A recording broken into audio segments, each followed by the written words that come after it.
Jika kita melihat pada hari ini, tokoh yang paling berperan dalam agama Nasrani sejak semula perkembangannya yang ajarannya telah jauh dari apa yang diajarkan oleh Nabi Isa alaihissalam adalah Paulus.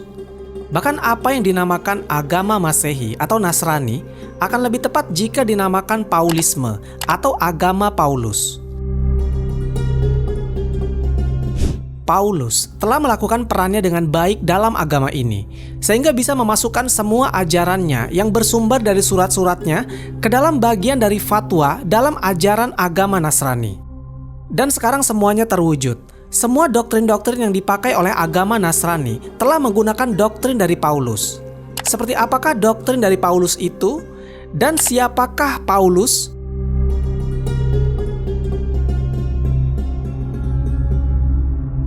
Paulus merupakan tokoh penting dalam agama Masehi di samping Yesus Kristus. Karena sepeninggal Yesus, Pauluslah yang sangat berperan dalam membentuk ajaran agama Masehi. Padahal ajaran Paulus itu banyak sekali yang menyimpang dari ajaran asli yang diajarkan oleh Nabi Isa alaihissalam atau Yesus. Nama Paulus adalah Saul atau Saulus. Dia lahir di sebuah negeri yang bernama Tarsus di wilayah Kilikia di Asia Kecil. Paulus lahir kira-kira 2 tahun sebelum Masehi, karena Nabi Isa lahir tahun ke-6 sebelum Masehi. Maka Paulus kira-kira 8 tahun lebih muda daripada Nabi Isa alaihissalam. Ayahnya berasal dari suku Benyamin, dan Paulus berarti keturunan Yahudi. Pada masa Paulus, kota Tarsus ini merupakan kota dagang yang penting dan ramai menjadi kota perlintasan dari timur ke Eropa. Pada masa itu, di kota Tarsus terdapat sebuah perguruan Yunani, sejumlah candi dewa-dewa, gedung komedi, dan tempat-tempat hiburan lainnya yang sangat disukai oleh orang-orang Yunani. Oleh ayahnya, Saulus dimasukkan ke sekolah sinagog, dan di sanalah dia mempelajari sejarah bangsanya. Dalam Kisah Rasul-Rasul dijelaskan bahwa Paulus setelah menginjak dewasa dikirim oleh ayahnya untuk belajar kepada seorang rabi di Yerusalem untuk belajar agama Yahudi. Sejak muda, dia memang sudah tertarik pada kebudayaan Yunani atau Helenisme, terutama pada pelajaran filsafatnya. Dengan begitu, terbentuklah di dalam dirinya ada 2 pengaruh. Pertama, pengaruh dari hukum Taurat yang kuat dari keluarganya, dan yang kedua, pengaruh dari kebudayaan Yunani. Mengenai ajarannya, Paulus juga berguru pada Gamaliel, seorang ulama Yunani yang amat terkenal di Yerusalem. Paulus bukan orang Nazaret dan bukan pula orang Yerusalem. Dia juga bukan murid langsung dari Nabi Isa alaihissalam dan bukan juga pengikut Nabi Isa alaihissalam baik di Yerusalem maupun di Nazaret. Bahkan dia belum pernah berhadapan muka langsung dengan Nabi Isa alaihissalam, walaupun ada kemungkinan dia pernah melihat Nabi Isa alaihissalam dari jauh. Malahan Paulus merupakan musuh dari pengikut-pengikut Nabi Isa dan bertindak sangat kejam. Dia adalah orang yang menganiaya orang-orang Nasrani yang pertama. Banyak orang-orang Nasrani yang dipenjarakannya, dianiaya dalam rumah sembayang, dan dipaksanya mereka untuk menentang Nabi Isa alaihissalam. Bahkan Paulus adalah orang yang menyetujui pembunuhan terhadap orang-orang Nasrani. Paulus selama hidupnya tidak pernah menikah, dan dia punya fisik yang cukup lemah dan sakit-sakitan. Tapi dia memiliki public speaking yang baik, apalagi ditambah pengetahuan yang mendalam tentang agama-agama Helenisme.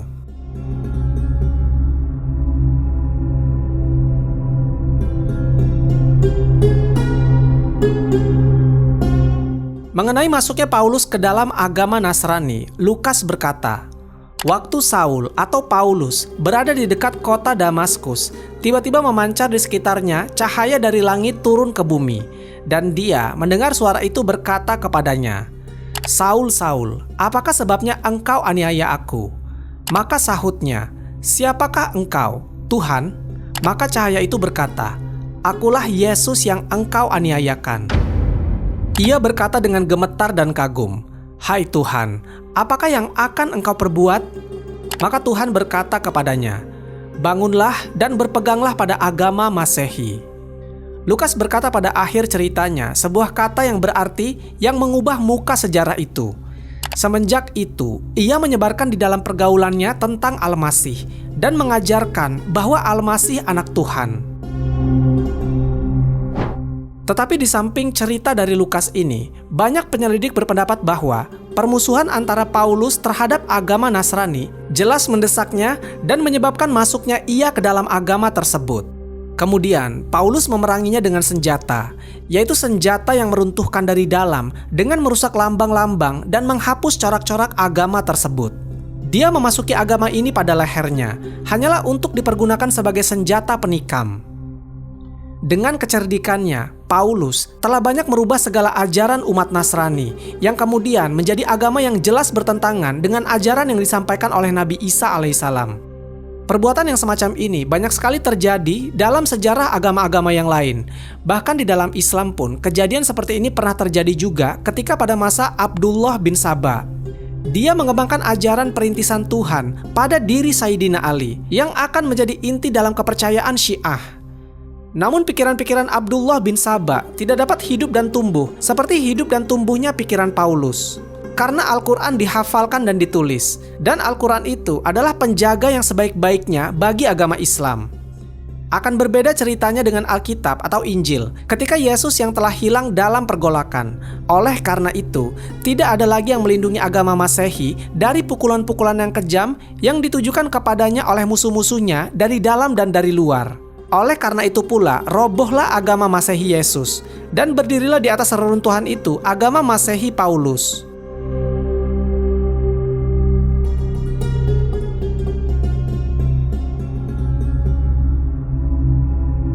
Telah dijelaskan sebelumnya bahwa agama Masehi atau Nasrani yang ada sekarang bukanlah murni ajaran yang sebenarnya diajarkan oleh Nabi Isa alaihissalam atau Yesus. Banyak sekali penyimpangan-penyimpangan yang terjadi, khususnya tentang ajaran-ajaran yang ada di dalamnya. Dan untuk mengetahui ajaran-ajaran Paulus, kita bisa melihatnya pada kalimat-kalimat suratnya. Karena sumber utama ajaran-ajaran yang disampaikan Paulus ini ditulis dalam bentuk surat-surat. Dan kutipan atau surat-surat Paulus yang sekarang menjadi pedoman umat agama Nasrani, surat-surat Paulus itu sekarang telah dicantumkan ke dalam kitab Perjanjian Baru, dan sebagian besar isi dari Perjanjian Baru tersebut adalah merupakan surat-surat Paulus. Terbukti dalam Perjanjian Baru atau kisah rasul-rasul yang banyak menceritakan tentang Paulus, walaupun Paulus sebenarnya bukanlah seorang rasul. Dalam banyak tulisan dari surat-surat Paulus dapat disimpulkan menjadi 4 hal. Yang pertama, agama Nasrani bukan untuk orang Yahudi atau Israel saja, tetapi untuk seluruh bangsa. Kemudian yang kedua, adanya Trinitas atau Tritunggal, 3 Tuhan dalam satu, termasuk ketuhanan Al-Masih dan ketuhanan Roh Kudus. Yang ketiga, wujud Isa sebagai anak Tuhan, dan turunnya ke bumi untuk mengorbankan diri menebus dosa manusia. Lalu yang terakhir, yang keempat, Isa bangkit dari alam mati dan naik ke langit untuk duduk di kanan ayahnya atau Tuhan untuk memerintah manusia. Dan inilah ajaran-ajaran yang sekarang dipedomani oleh umat Masehi dan sebagian besarnya bersumber dari Paulus. Karena itu bisa dipastikan bahwa Nasrani yang sekarang benar-benar telah berubah menjadi agama Paulus. Karena pokok keyakinan dalam ajaran Paulus banyak menyimpang dari ajaran Yesus yang asli, maka tidaklah aneh kalau terjadi pertikaian dengan beberapa orang pengikut Yesus yang lain, seperti Barnabas dan Petrus. Barnabas pergi meninggalkan Paulus, yang padahal mereka pernah bersama-sama pergi melakukan perjalanan bersama untuk berdakwah dan menyampaikan ajaran-ajaran Yesus kepada orang-orang. Namun di tengah perjalanan mereka, Barnabas meninggalkan Paulus. Barnabas memutuskan untuk berpisah dengan Paulus karena terjadi perbedaan keyakinan di antara keduanya. Barnabas menganggap bahwa Paulus telah melenceng jauh dari ketentuan-ketentuan Yesus. Dan akhirnya, karena mendapatkan banyak tantangan dari para murid-murid Yesus, Paulus akhirnya berdakwah di lingkungan orang asing, dan ini berlangsung pada tahun 60 Masehi. Pokok keyakinan dalam ajaran Paulus tersebut tersimpul dalam 7 doktrin dan termuat di dalam himpunan surat-surat Paulus atau Paul's Epistle. Nomor 1, dosa warisan atau inherit sin. Karena nenek moyang manusia yaitu Adam dan Hawa telah berbuat dosa di sorga, maka turunannya mewarisi maut, yang sedianya akan tetap hidup kekal di dalam sorga. Nomor 2, anak Allah atau Son of God. Bahwa Allah Bapa di sorga itu mempunyai anak sulung yang terdahulu dari segala zaman, dan segalanya diciptakan melaluinya.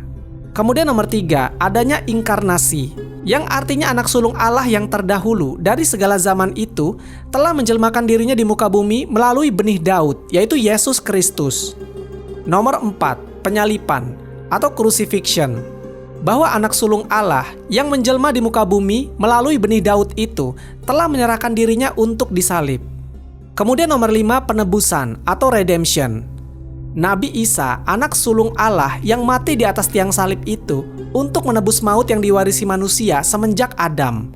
Dan setiap orang mestilah beriman dengan penyalipan dan penebusan itu, supaya mendapat semangat dan supaya mendapat hidup kekal abadi. Nomor 6, kebangkitan atau resurrection. Bahwa anak sulung Allah yang telah disalibkan dan dikuburkan itu sudah bangkit kembali setelah 3 hari di dalam kuburnya. Nomor 7, yang terakhir adalah naik ke langit dengan bersemayam di sebelah kanan Allah Bapa. Bahwa anak sulung Allah yang telah bangkit dari kuburnya itu sudah mi'raj, kembali kepada sisi Allah Bapa di langit. Selanjutnya, 7 pokok akidah yang diajarkan Paulus dalam lingkungan jemaat-jemaat asing itu ditutup oleh doktrin rahasia ilahi atau divine mysteries.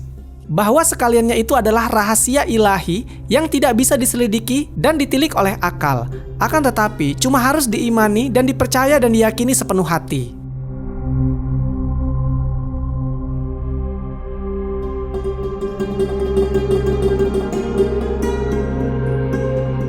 Di dalam Islam, Yesus adalah sosok yang sama dengan Nabi Isa alaihissalam. Isa bin Maryam, keponakan dari Nabi Zakaria. Keduanya adalah sosok yang sama. Tentu seorang nabi mustahil untuk mengajarkan akidah bahwa Tuhan atau Allah itu memiliki bentuk atau Tuhan memiliki anak. Tentu itu hal yang mustahil.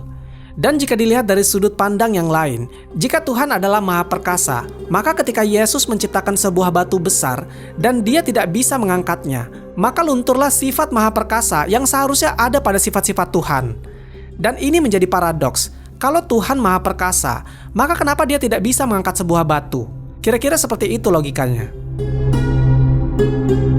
Para ulama dan ahli sejarah Muslim mendapatkan bagian hal yang rancu dari ajaran Paulus ini. Kalau apa yang telah diajarkan oleh Paulus sangat jauh dari apa yang telah diajarkan Yesus kepada 12 orang muridnya. Yang di Islam, murid-murid Yesus ini dikenal dengan nama Hawariyun atau Hawariyin, yang memiliki arti putih bersih.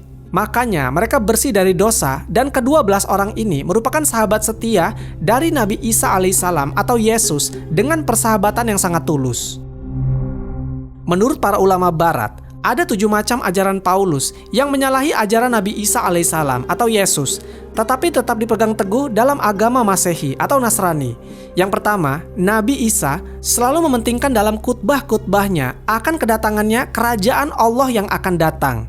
Sedangkan ajaran Paulus dititik beratkan pada kedatangan kembali Nabi Isa itu sendiri, sehingga timbul adanya ajaran mesianisme, akan datangnya Mesias.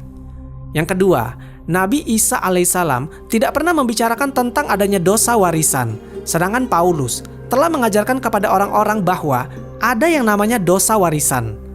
Nomor 3, Nabi Isa mengajarkan tentang pengampunan dari Tuhan atas dasar penyesalan dan tobat sungguh-sungguh dari hambanya pada perkataan dan perbuatan manusia, serta atas dasar pengampunan Tuhan pada penyalipan dari Nabi Isa alaihissalam. Nomor 4, Nabi Isa alaihissalam tetap mengakui hukum Taurat berlaku bagi para pengikut-pengikutnya. Sedangkan Paulus, hukum Taurat telah diganti dengan iman pada penyalipan Yesus untuk menebus dosa manusia. Syariat Taurat itu tidak berlaku lagi dengan penebusan Isa. Lalu yang kelima, Nabi Isa alaihissalam hanya mengajarkan Injil dalam lingkungan Yahudi, sedangkan Paulus, Injil diajarkan pula kepada orang-orang kafir di luar Yahudi. Yang keenam, Nabi Isa alaihissalam mewajibkan pengikutnya meneruskan hukum Ibrahim tentang bersunat, sedangkan Paulus tidak mewajibkan bersunat. Yang terakhir, yang ketujuh, Nabi Isa alaihissalam atau Yesus menyangkal dan menolak dirinya dipertuhankan di samping Tuhan yang Maha Esa. Sedangkan Paulus mengangkat Nabi Isa alaihissalam sebagai Tuhan dan menganggap dirinya sendiri sebagai penjelmaan Kristus. Ketujuh perbedaan inilah yang bisa menjadi bukti bahwa agama Nasrani yang ada sekarang bukanlah agama yang murni dari Nabi Isa alaihissalam, karena sudah dimasuki oleh ajaran-ajaran dari Paulus yang sangat bertentangan dengan ajaran Masehi Nabi Isa. Perbedaan ajaran Paulus dengan Nabi Isa ini memang perlu kita ketahui sebagai umat Islam, karena agama Nasrani atau Kristen yang ada sekarang ini bukanlah agama yang dibawa dan disebarluaskan oleh Nabi Isa alaihissalam dan ke-12 murid-muridnya yang setia, melainkan agama Paulus yang ajarannya bersumber dari surat-suratnya, bukan bersumber dari ilahi, tapi lahir dari nafsu manusia. Bagaimana pendapat kalian?